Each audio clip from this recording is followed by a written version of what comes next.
Natupok ang nasa 150 mga bahay sa Malate, Maynila. Umabot sa ika-4 na alarma ang sunog kung saan naabot sa 200 pamilya o 650 individual ang naapektuhan ng naturang sunog. Jim Tejano sa balita.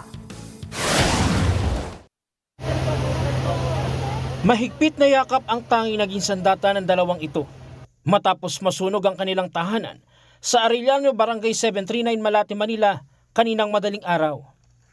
Bawat patak ng luha, siyang kasabay ng paglamon ng apoy sa mga kabahayang nasusunog. Mabilis na kumalat ang apoy sa mga kabahayan sa lugar. Ayon sa Bureau of Fire Protection o BFP, karamihan sa mga natupok na bahay yari sa light materials.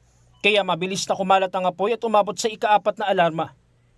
Nahirapan din ang mga bombero sa pagpatay ng apoy dahil sa supply ng tubig, malakas na hangin at masikip na daan sa lugar. Medyo nahirapan na kami sa supply kasi malayo yung ibang fire hydrants. Din yung ibang hydrant na aming na-identify, nagkaroon kami ng fire hydrant spotting pero medyo mahina nga lang po yung pasok ng tubig. Kaya mas marami yung nababawas sa truck kaysa pumapasok sa truck. Pansamantalang manunuluyan sa Epifanio Elementary School ang mga residenteng apektado ng sunog. Ayon sa barangay, nasa 100 kabahayan ang apektado. Posible namang nagsimula ang apoy sa ika-4 na palapag ng isang paupahang bahay. 4 na palapag yan, maraming kwarto yan. Kaya halos nasa 100 mahigit yan. Doon nga siya nag-umpisa pero ang sabi ng iba rin, sa Kalan nga daw nag-umpisa.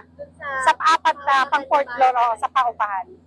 Pasado alas 5 ng umaga, nang tuluyang maapula ang apoy. Sa tansya ng VFP, higit 600,000 pisong halaga ang napinsala sa nangyaring sunog. Patuloy naman ang investigasyon ng VFP sa pinagmulan ng apoy. Jim Tejano, para sa mata ng Agila, matatag, matapang, matapat.